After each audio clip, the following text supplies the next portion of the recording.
이런 얘기가 있다. 양나라 무제가 달마대사께 물었다. 어떤 것이 불교에서 가장 거룩한 진리입니까?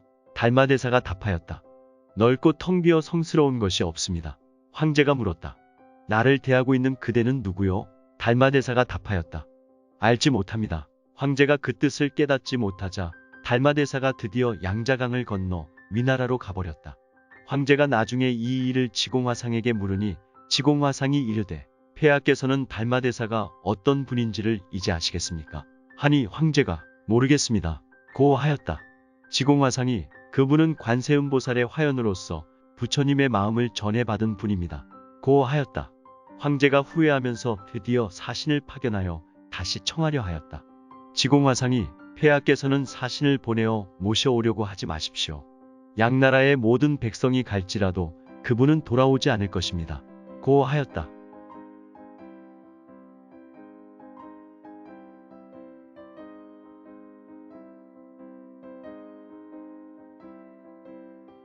강설. 여기 등장하는 양무제와 달마대사, 그리고 지공화상에 대한 일반적인 얘기는 참 많다. 예컨대 지공화상과 달마대사의 연대가 서로 어긋나서 만났을 리가 없다는 설도 있는데 옛 기록의 연대는 정확하다고 보기 어렵다. 달마대사 또한 일반 상식으로는 짐작하기 어려운 기이한 행적을 보이신 것으로 기록이 전한다. 여기서 그런 것을 따지면 이미 본칙의 핵심에서 어긋나 버린다. 선어록을 공부할 때는 역사적 사실 여부를 따지지 말 것. 다른 기록에 의하면 본칙의 내용에 앞서 양무제와 달마대사 사이에 다른 대화가 있었다. 벽암록이나 여타의 선어록에서 언급하는 대화들은 법문을 하는 스님들이 당신이 필요한 부분만을 인용하기 때문에 앞뒤가 생략된 것이 대부분이다. 한나절을 같이 있으면서 대화를 했을지라도 꼭 필요한 한두 마디만 인용할 수 있다. 그러니 학문적이며 논리적으로 접근하는 이들에게는 참 막막하게 느껴질 것이다.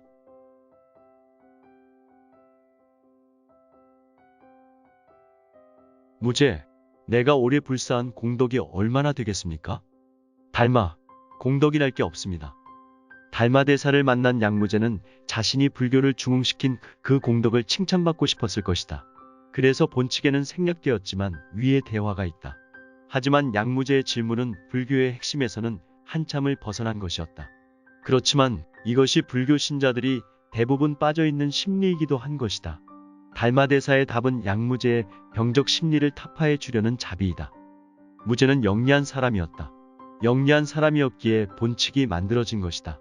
하지만 영리한 그것이 오히려 병이었다. 달마대사의 자비로 깨어나기에는 너무 많이 알고 있었나 보다.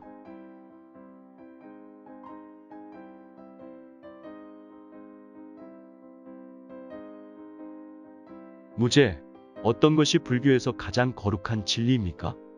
달마, 넓고 텅 비어 성스러운 것이 없습니다.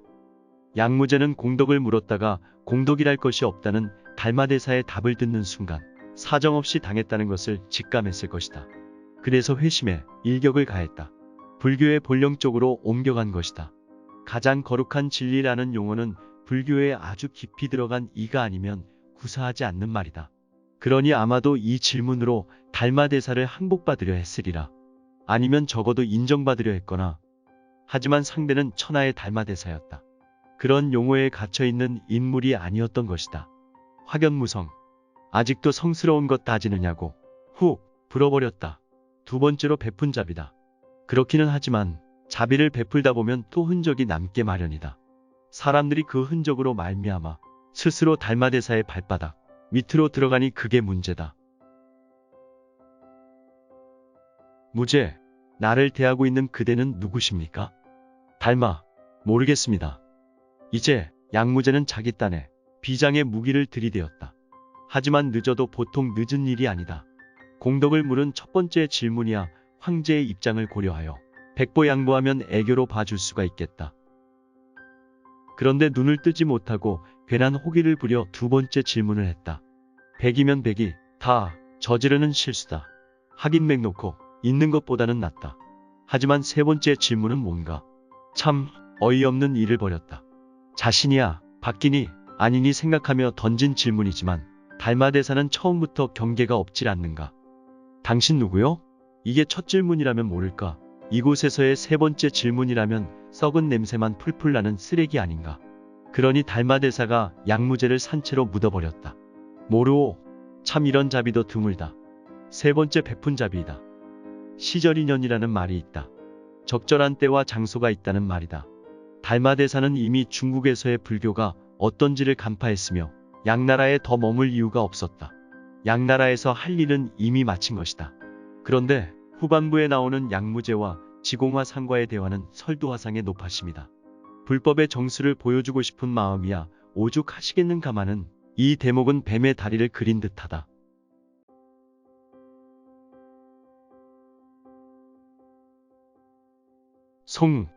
성스러운 진리는 넓고 텅 비었습니다. 어찌 정확하게 핵심을 밝히겠는가. 나를 대하는 그대는 누구요? 도리어 모른다고 이르는구나. 이로 인해 남몰래 강을 건너니 어찌 가시덤불 돋는 건 면하리오. 온 백성 따라도 다시 오지 않으리니 천만년의 부질없이 후회를 하는구나. 후회하는 일일랑 그만두게나. 맑은 바람 온 누리에 다 멈나니.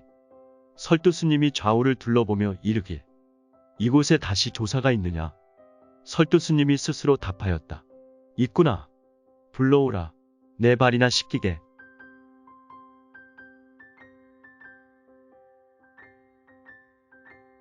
강설. 달마대사에 넓고 텅 비었다는 그 도리를 누구라 딱 맞힐고 아예 관역을 없애버렸으니 만구에 그런 사람 없고 말고. 양무제가 그대는 누구요? 라 묻는 것이 참으로 측은하다. 달마대사께서 아직도 큰 자비심으로 짐짓모로 라고 가르쳐 주시는구나. 그래 본들 짐작이나 할까? 인연이 아니니 어찌 머무르랴. 이 영감님 아무도 몰래 혼자 건너시는가? 그래도 들키지. 눈 밝은 놈이 있게 마련이거든. 이미 천지의 가시각과 찼으니 돋는다는 말도 부질없는 말일 뿐이다. 피한다는 것은 또 무슨 뚱딴지 같은 얘기인가. 돌아올 것이라면 애당초 가지 않았으리라. 가기는 한 것인가. 간 일이 없다면 온다는 일이 있겠는가. 본디 영리한 사람들이 뒤늦게 후회를 일삼는 게지. 무엇 때문에 후회를 하나. 달마대사가 하실 일은 이미 다 끝낸 것인데 뭐 하실 일이나 있었나. 그러니 건너가셨다고 한숨 쉴 것도 없다마다 스스로 건너든지. 이곳에 다시 조사가 있느냐. 이 영감님이 다시 노파심이 발동하였구나. 간절하고 간절한 그 자비심을 누가 말려. 이곳은 어디이며 조사는 무엇인고? 아차하면 속고만다. 있구나. 불러오라. 내 발이나 씻기게. 이제는 아예 스스로 흙탕물을 뒤집어쓰면서까지 철부지들을 위하려 단단히 작심하셨군. 그러나 어쩌랴. 팰 놈은 아주 모질게 패야 하나니. 있구나. 꼭 걸려드는 놈이 있게 마련이지. 그런 허접스러운 물건을 어디에 쓸 것인가. 발을 씻겨? 발 더럽힐 일 있나?